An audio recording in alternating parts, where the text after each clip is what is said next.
What is the name of the agency fallacy? I'm looking for the name of the logical fallacy where intent or agency is assumed when in fact there is none. It's a common fallacy in my experience, but I can't seem to find it described specifically on any site that discusses logical fallacies.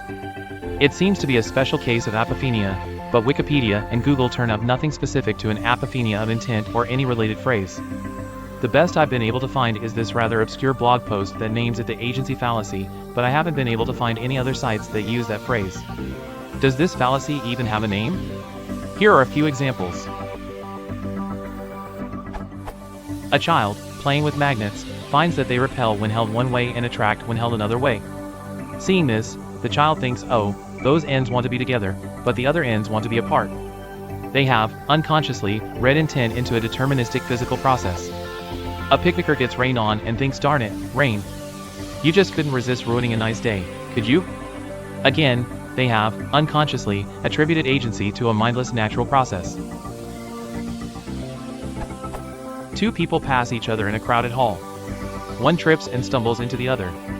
The other thinks, what a jerk. Why'd they do that to me? They have mistakenly attributed intent, specifically, malice, to an action that was accidental. This is the case of the fallacy that Hanlon's razor warns against. A socialist on a soapbox shouts capitalism is the source of all the world's evil. It's stealing our jobs and lining the pockets of bureaucrats. Although the use of metaphor is more deliberate here than with the child or the picnicker, it is still misleading. Capitalism can't do anything on its own, only the people who participate in it can.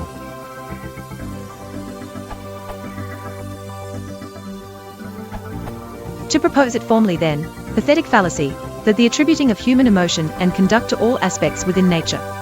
It is a kind of personification that is found in poetic writing when, for example, clouds seem sullen, when leaves dance, when dogs laugh, or when rocks seem indifferent. Also somewhat strangely referred to as anthropomorphic fallacy, which is not a fallacy shaped like a human, as one might expect, as it comes about from anthropomorphism, personification, i.e. attributing human features to non-human entities, which is commonly done spontaneously as basis of most mythologies, and intentionally, as a literary device. Also note that, unlike the standard literary definition found in most sources, as well as the Wikipedia quote above, I personally would not call magnets are trying to avoid each other a fallacy in most cases, but rather a colorful and memorable description of the phenomenon, and either of the neutral terms personification or anthropomorphism would fit the situation much better. It only becomes a fallacy when one uses the attributed emotion specifically as a premise for faulty logical reasoning. Magnets are trying to avoid each other. So if we ask them very nicely, they might stop.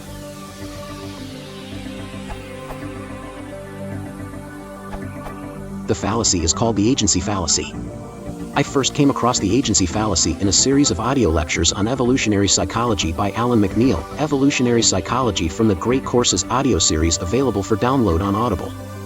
I'm pretty sure Ben Shermer references it in his book Why People Believe Weird Things Too. As an aside, the blog you linked to is my own.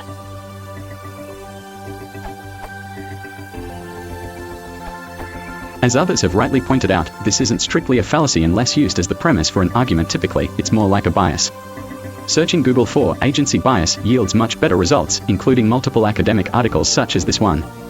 Agency bias, or bias toward agency, appears to be the accepted term. Perhaps in cases where this bias is used in an argument, such as with the example of the socialist on a soapbox, it might informally be called the agency bias fallacy, or simply the agency fallacy.